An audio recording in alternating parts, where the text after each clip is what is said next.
My name is Ethan Miller. I'm a college professor from Vermont. I've spent most of my life buried in books, old colonial records, forgotten letters, archives filled with names long turned to dust. I've always been a skeptic, the kind of man who believes in facts, in history, in the weight of what's written and recorded. Ghosts? Curses? Paranormal nonsense? I scoffed at it all. But everything changed when I took a research trip to Colombia. It started out simple enough.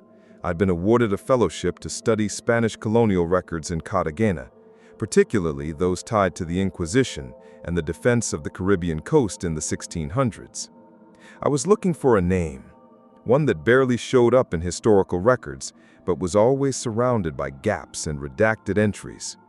Don Rafael del Silencio.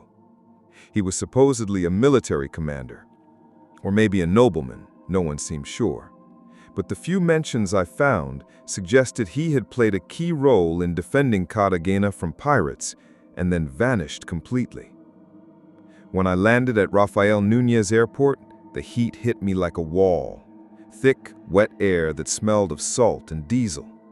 Jorge, the driver sent by the local university, was waiting with my name on a sign. He was friendly, talkative, and clearly used to guiding foreigners. As we drove through the old walled city, I stared out at the crumbling churches, colonial balconies draped with flowers, and cobblestone alleys bathed in golden light. It felt surreal, like I'd stepped into a painting. Then we pulled up to my temporary residence, a restored 17th century home in the historic district offered by the university for visiting researchers. Jorge slowed the car and glanced at me in the mirror. "You're staying here?" "Yeah, this is the one. Calle de las Sombras, right?" He hesitated. "That's the one. Old place. Very old." The house stood tall and silent, like it had been waiting. Dark wooden shutters, iron lanterns, and a heavy front door carved with unfamiliar patterns. As I stepped out of the car, a strange chill moved through me. Not fear exactly, but something watchful.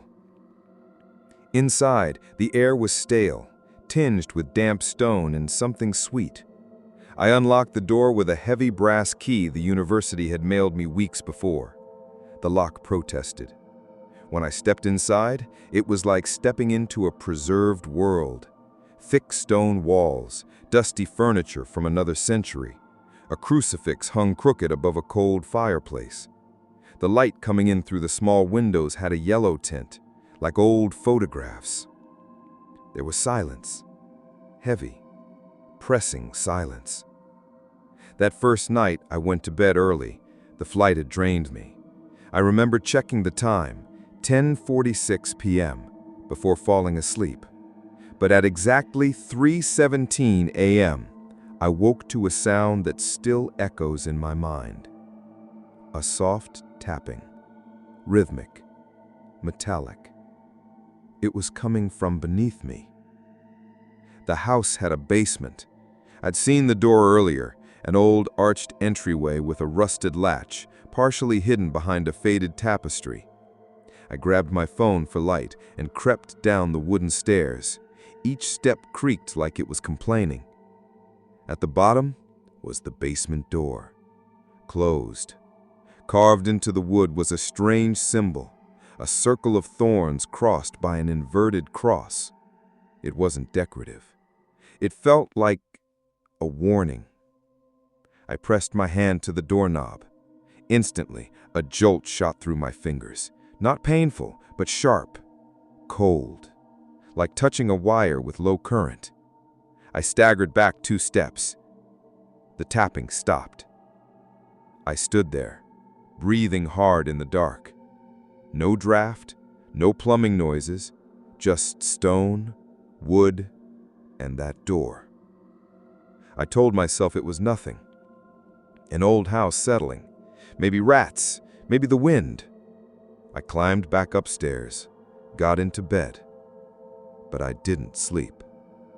And deep down, I knew I'd already opened something, even if the door had stayed shut. The next morning, Cartagena looked different. Not on the surface. The streets were still lined with bright buildings, music echoed from somewhere down the block, and the scent of fresh arepas filled the air. But I couldn't shake the feeling that something had shifted, like I had stepped out of sync with the rest of the world. I spent most of the day at the Biblioteca Bartolomé de las Casas, a beautifully preserved colonial building near the cathedral. The air inside was thick with dust and secrets. Ceiling fans spun lazily above long wooden tables, and shelves lined the walls, packed with yellowing tomes and handwritten records.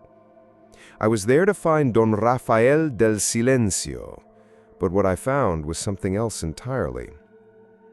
I introduced myself to the head librarian, a young woman named Isabella Vargas.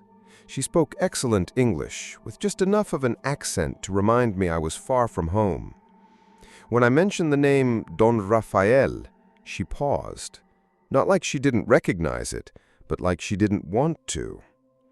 "That's not the name we see often," she said, lowering her voice. "You won't find much about him here, not in the official records." "Because he wasn't important?" I asked. She gave a small, humorless smile. "Because some things are better left undocumented." I thought it was just a figure of speech. It wasn't. She showed me to a room in the back, cool, quiet, and filled with boxes of colonial transcripts, private letters, and confessions from the Spanish Inquisition. I spent hours combing through the material. Some entries were boring: supply lists, trade disputes, construction reports. But then I found a report dated 1691, unsigned, handwritten in faded ink with irregular margins, like it had been scribbled in haste. It told of a black fog that crept from the ocean, a sudden madness among soldiers, and people hearing voices calling them by name in the middle of the night. In the margin, almost illegible, were 3 words: Rafael del Silencio. The description matched a date etched on a wall in the house I was staying in. I hadn't noticed it the first night, but earlier that morning as I was leaving, the light caught it just right. 1691, scratched into the stone near the baseboard behind a broken chair. I copied the document, took some notes, and went back to Isabella. "Who was he really?" I asked her. She hesitated again, then leaned closer. "You want the official answer, or the one the old people still whisper about?" I blinked. "Both." She glanced around as if checking to make sure no one was listening. "Don Rafael was a commander, sent here from Spain during the height of the Inquisition. He was supposed to defend the city from pirate attacks, and he did, but not through military means. The story goes that he made a pact with something old. In exchange, Cartagena was protected, but strange things began to happen. People went missing, priests went mad, and eventually he disappeared." "Disappeared? How?" "No one knows. Some say his own men sealed him beneath the city. Others say he still walks, waiting for the deal to be fulfilled again." I laughed, but it came out hollow. "Sounds like a horror story." She didn't smile back. "Some stories become legends because they're repeated. Others because no one dares to speak of them out loud." Before I left, she handed me a small leather-bound journal. "You might want to look at this tonight. It belonged to a friar named Hernando. He kept records of strange occurrences in the city. Not officially, of course, but it's detailed." I thanked her and walked back to the house, the sun already low in the sky. The colonial buildings cast long shadows, and everything looked older, somehow heavier. I passed a man sitting on the curb, muttering to himself in rapid Spanish. As I walked by, he looked straight at me and said, "The door is open again." I stopped cold. "Excuse me?" But he just shook his head and stared back down at the street. Back in the house, I sat at the desk and opened the friar's journal. The handwriting was tight and nervous, the pages worn thin from time.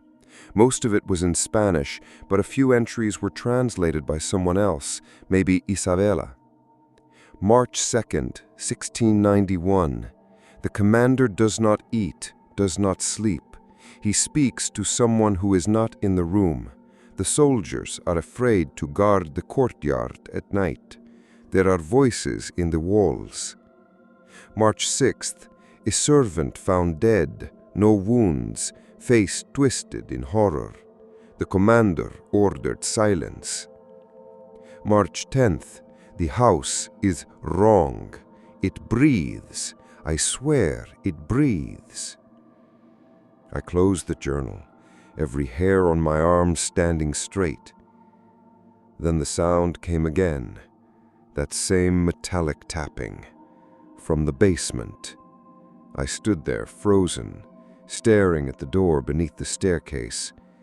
The symbol was still there, the air was still, but this time it sounded closer.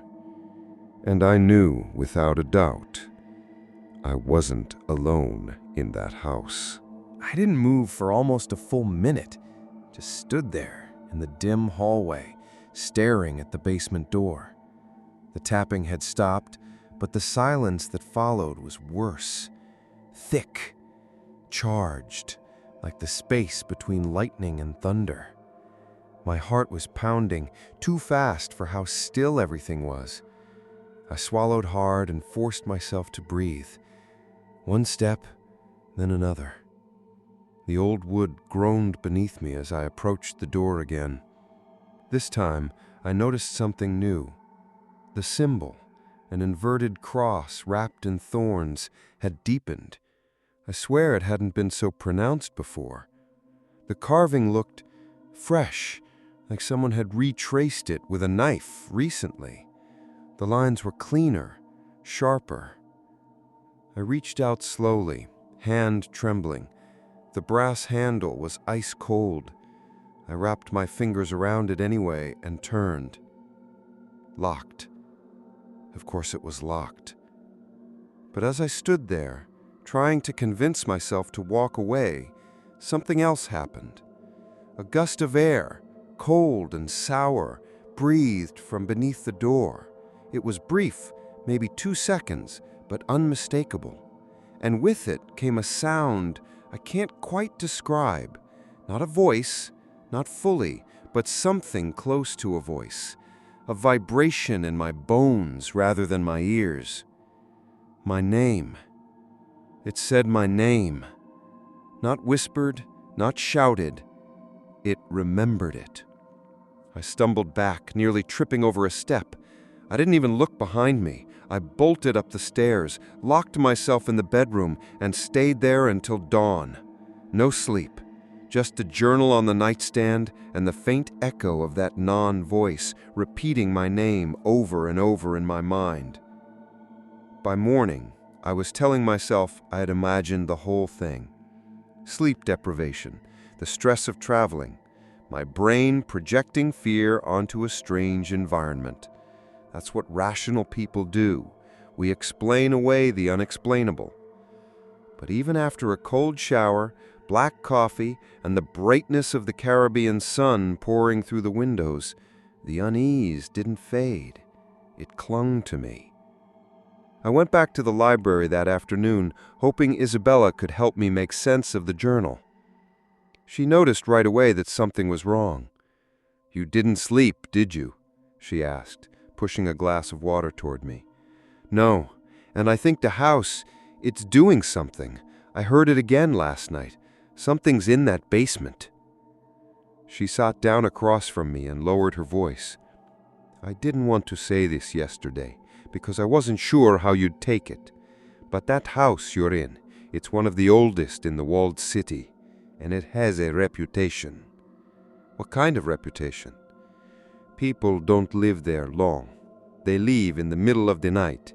They say the house remembers things, people, voices, events. It traps echoes, like they're caught in the stone. Some say it breathes." That last part sent a chill down my spine. The journal had said the exact same thing. "Do you believe that?" I asked. She hesitated, then nodded. "I believe places absorb pain, especially old places." I showed her the symbol on the door. She went pale. "I've seen that before, in a Jesuit codex. It's a binding mark, a seal used to trap a presence." "A demon?"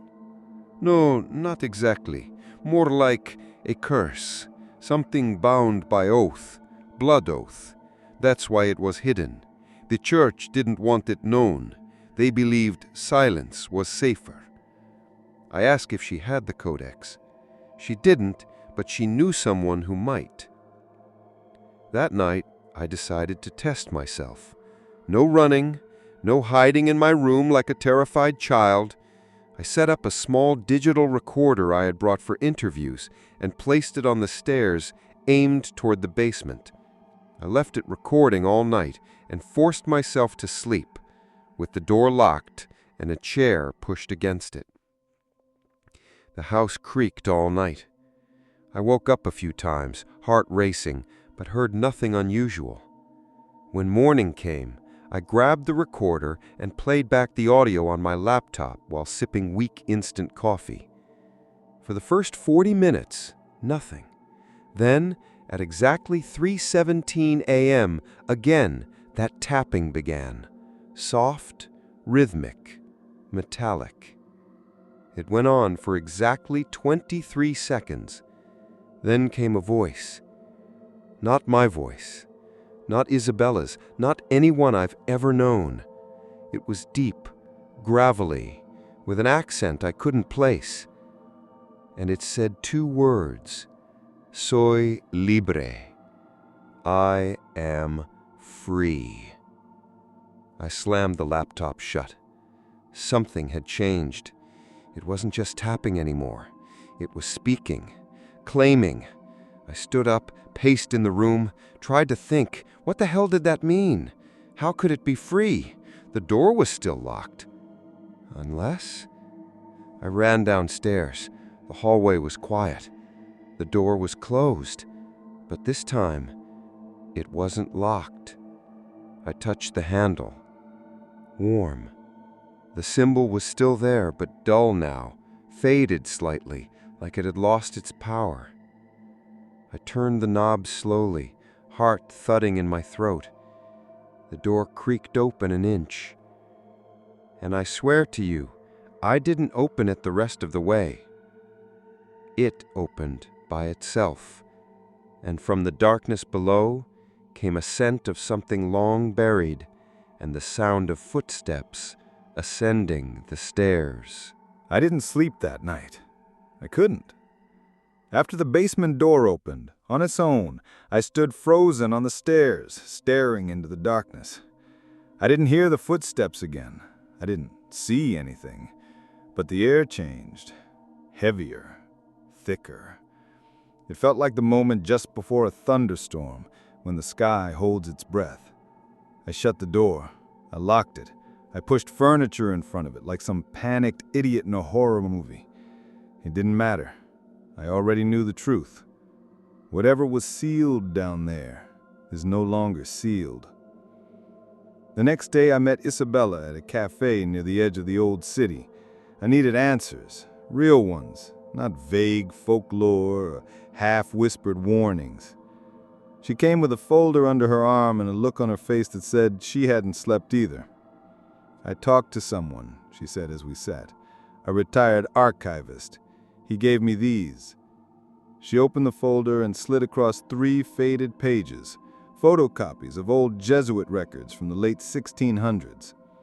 They described a military commander sent to Cartagena during a series of pirate sieges, a man known for unorthodox methods and obsession with divine judgment. The reports noted that he held secret meetings at night, refused confession, and was often heard chanting in Latin alone in the chapel after midnight. And then there was the last line of the final page, hastily scrawled at the bottom.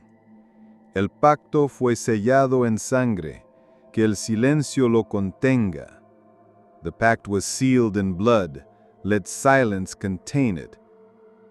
That was where the name appeared. Don Rafael del Silencio. Not a surname, not a title, a sentence. The man had become silence. I asked Isabella what that meant. She hesitated, choosing her words carefully. There are stories, she said, not in official records passed down orally, about a man who promised to protect the city by invoking something not from God, a being older than Scripture. He offered a sacrifice, a ritual. In return, the city would be protected. And it worked? I asked. Yes, the pirates never breached the walls, but people started to vanish. First slaves, then soldiers, then clergy. Always at night. The survivors spoke of shadows that moved on their own, of voices that came from beneath the floor. I felt cold all over. And him? No one ever found his body. The last recorded sighting was March 1691. He walked into the catacombs under the Jesuit chapel and never came back out. I sat back, staring at my coffee without seeing it. I think he's in my house. Isabella didn't flinch. She just nodded slowly. That house is built above one of the original holding chambers for the Inquisition. Some believe it's where the final sealing ritual was performed. That door in your basement, it's not just a door. A gate? I said, my voice low. She nodded again. A gate, a prison, a mouth, depending on who you ask. I thought about the voice on the recording. Soy libre. I am free. The prison was open. I went back to the house just before sunset. I didn't want to be there. Every instinct told me to pack my bags and run, but I couldn't. Not yet. I had to know what he wanted. I stood at the basement door again, now unlocked, cracked open just slightly. I didn't dare go inside, not without knowing more. So instead, I did something that felt even more foolish. I spoke to it. I know who you are now, I said softly. Silence. I know what you did. A pause. Then from the other side, 3 knocks. Not the rhythmic tapping from before. These were different, deliberate, like an answer. That night the dreams returned, but they weren't mine. I was inside someone else's memories, walking down torch-lit stone halls, wearing heavy armor. I could hear screams echoing behind me. Men being dragged away in chains. A voice whispered in my ear, "Ofrecemos." At the center was a stone circle, and in it something impossible. Not a man, not an animal, a shape made of smoke and bones barely contained. It looked at me, but it had no eyes. Still, I knew what it wanted. It wanted my name. And I gave it. I woke up gasping, drenched in sweat, the taste of ash in my mouth. And across the room, etched on the condensation on the window pane, were 2 words, "Thank you." I ran to the door, heart racing, and flung it open. Nothing. No one. But the temperature in the house had dropped. I could see my breath. I walked back to the desk and opened the friar's journal again, flipping through the pages. Then I found it, an entry I hadn't noticed before, hidden near the spine. He who gives his name gives his soul. The pact is not spoken out loud. It is felt. It is dreamed. Once given, it cannot be taken back. I stared at the words, trembling. I had given it my name. Whatever Don Rafael had awakened or become wasn't just haunting me. It was claiming me. There are things your mind does when it's trying to protect you. It will rationalize footsteps. It will turn whispers into wind. It will tell you the cold breath on your neck was just a draft and not the presence of something standing inches behind you. But that night, my mind couldn't protect me anymore. Because what happened wasn't subtle. It was real. It touched me. I went to bed with every light in the house turned on. It felt childish, but I didn't care. I was exhausted, but I didn't want to dream. I didn't want to see him again, Don Rafael or whatever he'd become. I took 2 sleeping pills, double my usual dose, hoping to knock myself out. I don't remember falling asleep, but I remember waking up, not gradually, violently. I shot up in bed with the sensation that I was being watched. So intensely it felt like weight pressing on my chest. The air in the room was freezing, colder than it had any right to be in coastal Colombia. The windows were shut, no breeze. And then I heard it. Breathing. Not mine. Heavy. Wet. From the corner of the room. I reached for the lamp on the nightstand, but it clicked off before I could touch it. The second lamp followed, then the hallway light. Everything went black. I was completely blind. And then, across the room, I heard the floorboards creak slowly, one at a time.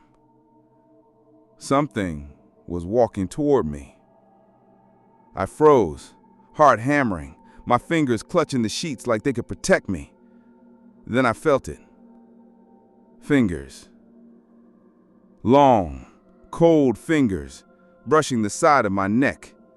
I turned sharply, swinging into the air. Nothing. But the fingers returned, this time pressing into my shoulder. Firm, like they were testing the density of my body, like they were deciding if I was ready. Then came the voice, not spoken aloud, but inside me. You opened the door. Now you must carry what I could not. I fell out of bed, scrambled across the floor to the wall switch, and slammed it upward. The lights came back on instantly. The room was empty. No footprints, no signs of entry. But on the mirror above the dresser, and what looked like condensation, were 6 words. I left myself inside your skin.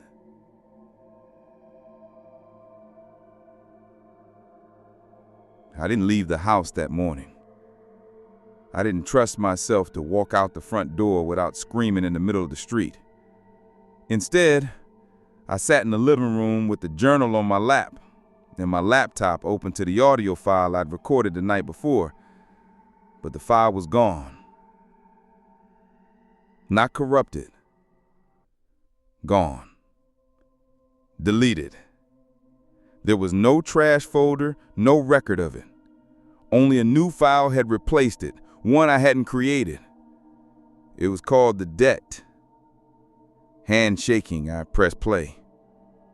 It was a voice, mine, but twisted, slower, with strange inflections, and then layered beneath it, a second voice, deeper, older, speaking in Latin.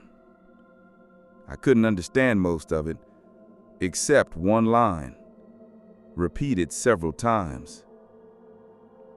sanguine, nomine, vinculo, blood, name, bond. My name, my blood, a bond. Whatever he was, Don Raphael had made a deal centuries ago. And now, it was my turn to pay for it.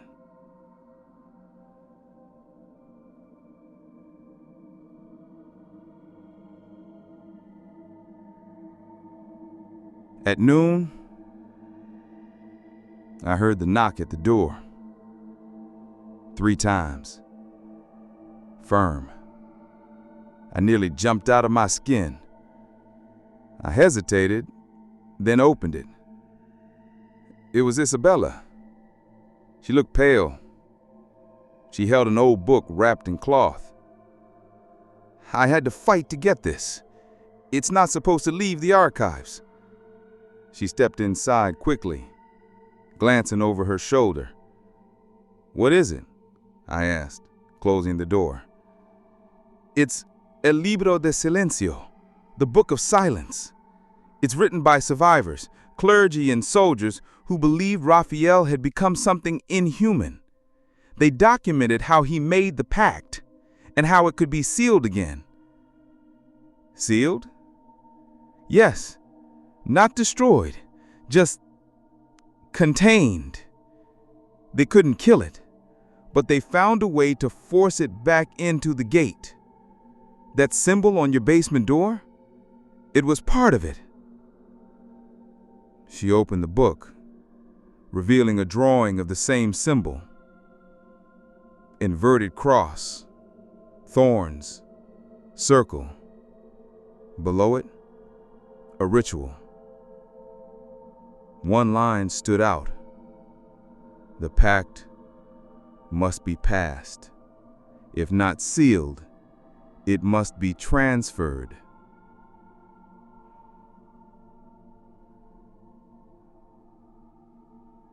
Transferred to someone else. My skin crawled. "Isabella, I think it's already started. I think it's using me." She looked at me. Her eyes scanned my face. Then her hand reached out and touched my cheek gently. And she whispered, "Your eyes, they're not the same color anymore."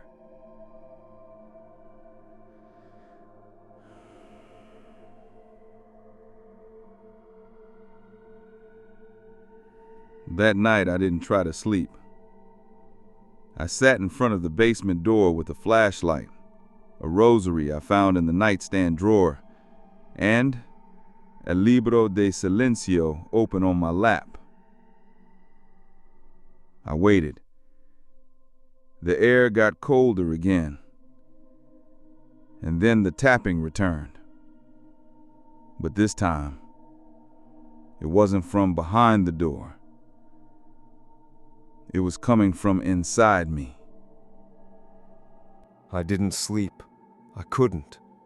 The sound inside me, that tapping, wasn't metaphorical. It was rhythmic, precise, like a metronome buried under my ribs. I'd tried everything to ignore it. Noise-canceling headphones, blasting music, even pressing my ear to the wall, hoping to prove it was just the plumbing. But it wasn't coming from the house anymore. It was in me. The next morning, I went to meet Isabella at the university archives. She said she'd found something important, something that wasn't in the official records. When I arrived, she was already there, surrounded by open boxes, papers spread across the table like a crime scene. "Letters," she said, not looking up. "Personal, uncatalogued, hidden behind a false wall in the Jesuit collection." She handed me the first one. It was dated February 1691, signed by Fray Tomás de Herrera, a Spanish priest assigned to Cartagena during the time of Don Rafael. His words were jagged, his Latin clumsy. Some lines had been blotted out in ink, but what survived chilled me. He speaks to it at night, always alone. The entity answers, not in words, but in cold, in silence, in dreams. He bleeds during the rituals, but says it is payment. Another letter, dated a few weeks later, was worse. Raphael no longer eats. His eyes are gone, though he still sees. The soldiers fear him. I fear him. I saw the thing behind him in the chapel mirror. It wore his face, but it was not him. A third. The ritual failed. The gate cracked, but did not close. A new vessel must be chosen, a living one that will carry the burden until the next cycle. The pact demands renewal. I put the letter down and stared at the table. A cycle, I muttered. Every few centuries. Isabella nodded. 132 years to be exact. That's what the Codex says. The binding only holds for that long. After that, it needs a new name. My name. I felt cold from the inside out. So all of this, me coming here, staying in that house, it wasn't random. She shook her head slowly. I don't think so. I couldn't breathe. I was chosen. We kept reading for hours. The letters painted a picture of a city desperately trying to bury its past. Priests who disappeared, monks who went mad, families who moved far inland and never returned. The Jesuits tried to contain the story, but they never stopped it. And in every generation, there were rumors. A visitor, a researcher, a stranger who came asking questions and left differently, or never left at all. By the end of the day, one thing was clear. What was happening to me had happened before. That night, I recorded a video on my phone. I don't know why. Maybe I thought no one would believe me otherwise. Maybe I needed to see my own face again before it changed too much. I stared into the camera and said, "My name is Ethan Miller. If you're watching this, I'm not sure I'm still me anymore. Something is inside this house, something ancient. It's using my body, my dreams, my voice. I don't know how much longer I have before I'm gone. If anyone finds this, don't open the door in the basement. Don't speak its name. Don't give it yours. Please." I saved the file to a cloud folder just in case. Then I noticed something I hadn't seen when I hit record. My eyes. In the reflection on the screen, they were no longer brown. They were turning gray. Around midnight, the house shifted again. You learn to recognize it, like how animals know an earthquake is coming before the ground moves. The lights flickered. The crucifix on the wall above the fireplace dropped with a crash, splintering on the stone floor. And then, footsteps. Not from the basement. From the ceiling. Heavy, measured, walking directly above me. But there was no upstairs. I stood frozen in the hallway, flashlight in one hand, journal in the other. The tapping inside my chest had grown louder, like my heartbeat had synced with something outside myself. And then, from behind me, you are the bridge. I turned. No one. But the mirror in the hallway was fogged again, and written in streaked lines were 4 words. You bleed, I wake. I backed away, went to the front door. It was stuck, not locked, sealed, like the house itself had decided I couldn't leave anymore. The wood groaned, the walls pulsed. I swear to you, they pulsed. And behind me, the basement door creaked open. Slowly, not by force, not by wind, by invitation. I ran into my room, locked the door, and grabbed the friar's journal again. I flipped through the final pages, and there it was, a passage I hadn't noticed before, tucked in the back cover. The vessel does not die. It becomes the silence. It walks between worlds, not spirit, not flesh, a shadow that remembers its name. Don Rafael wasn't a ghost. He was a memory with a voice. And now that voice was mine. I don't know how long I sat on the floor, staring at the journal. The words blurred, my breathing slowed, but not from calm, from something else. Something like detachment. Like my body had begun to separate from me, like it was no longer mine alone.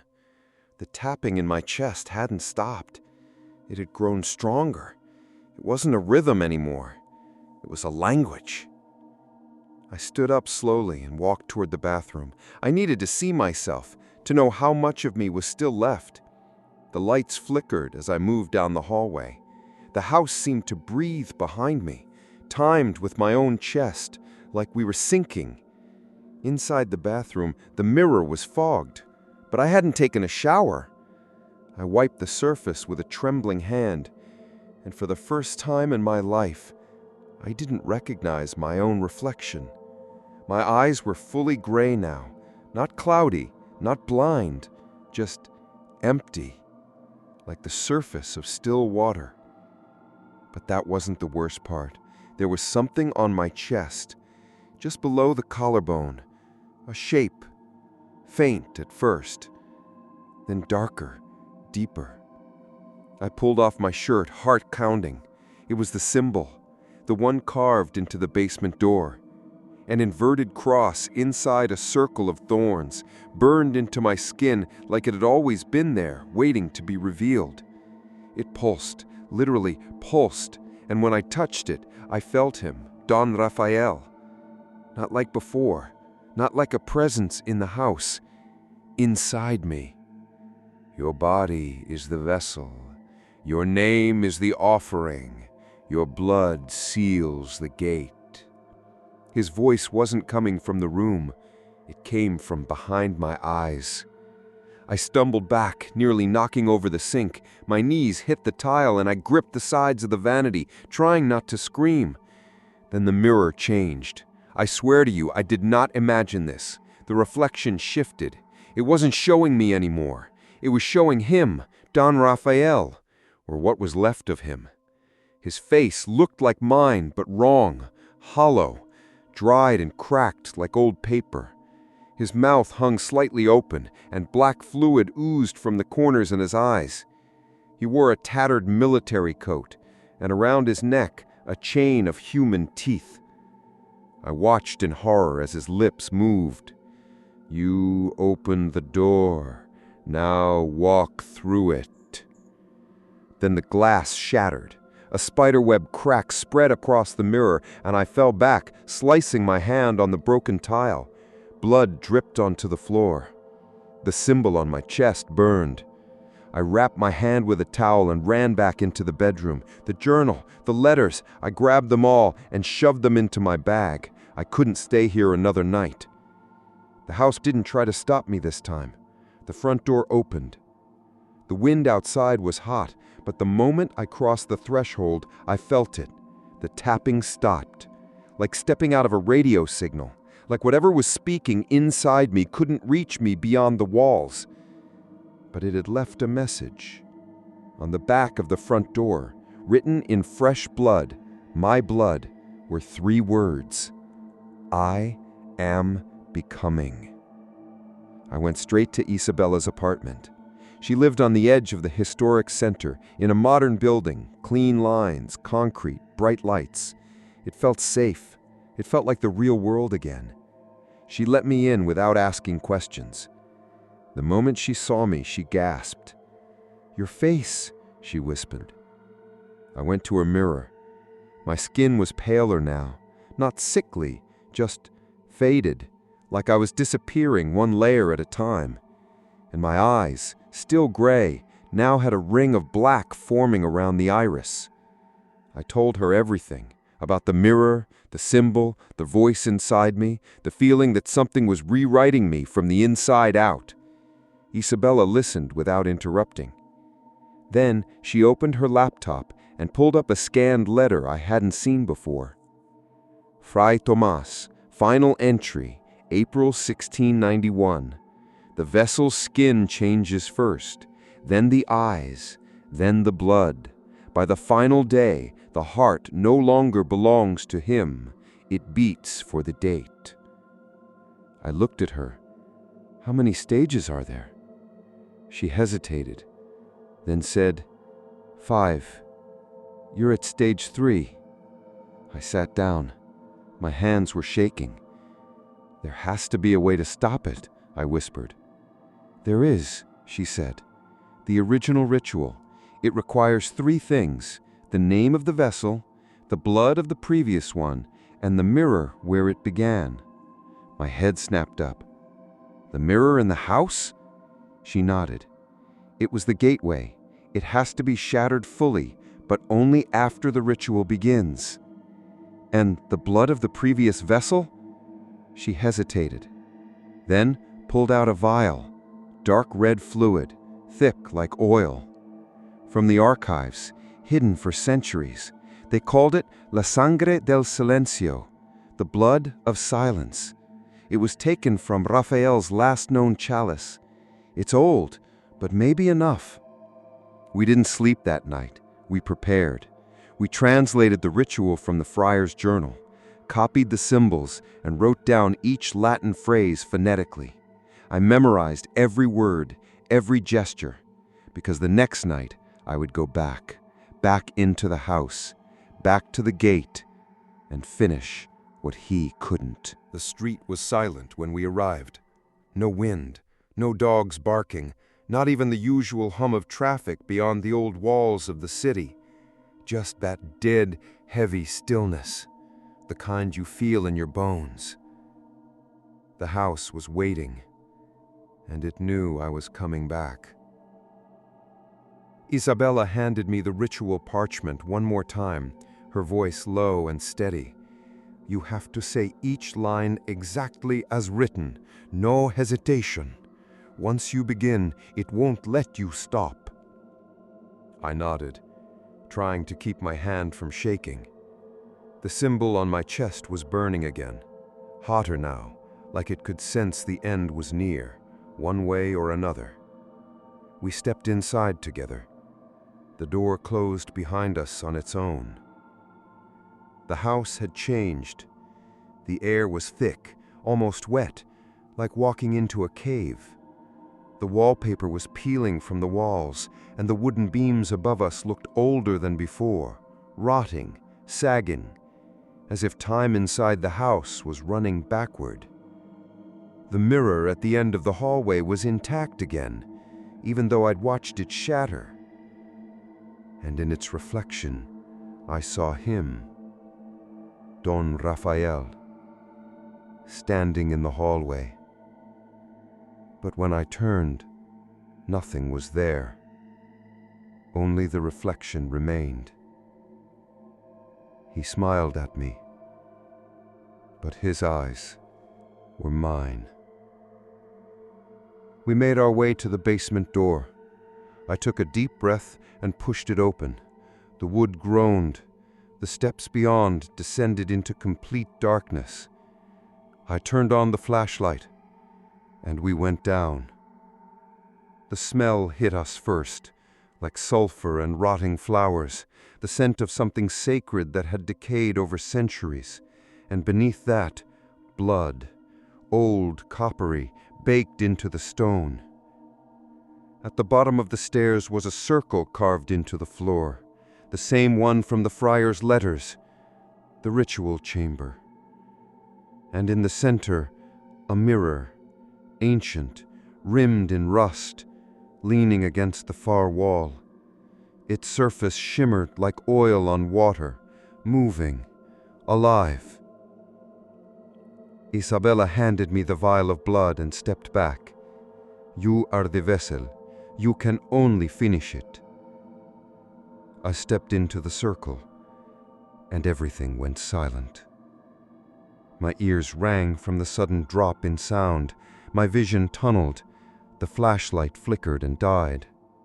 Only the mirror glowed now, dim and pulsing. I knelt, drew the binding mark on the stone floor with chalk and ash just as described.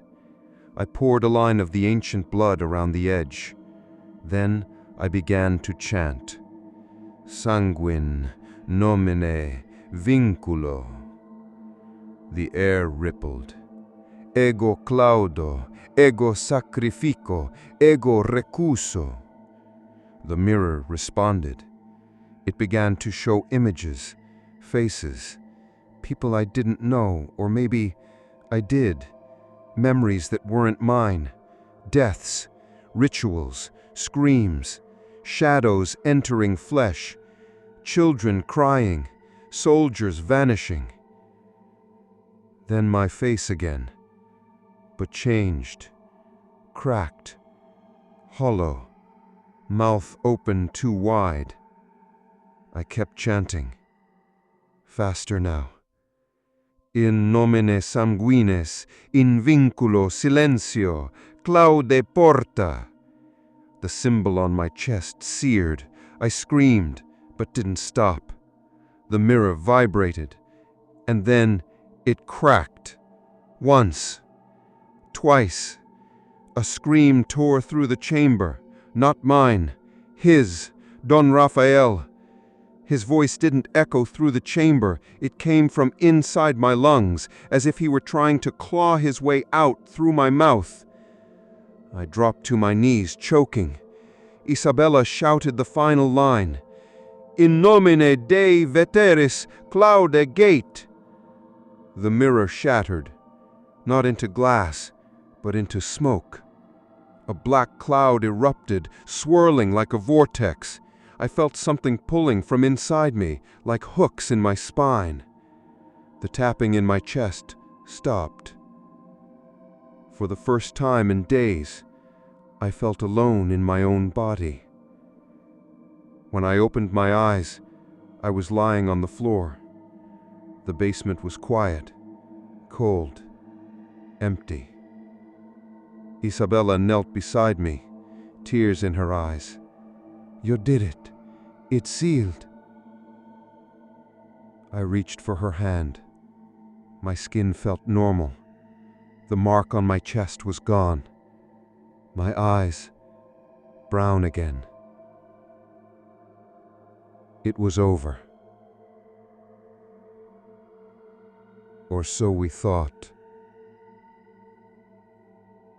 We left Cartagena 2 days later. I caught a flight home. I told people I'd had a spiritual crisis, maybe a breakdown. No one questioned it. No one knew the truth. No one could.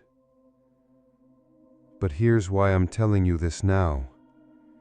Because last night, in my apartment in Chicago, I woke to the sound I haven't heard in months. 3 slow knocks on the inside of the bedroom closet. And this morning, my eyes were gray again.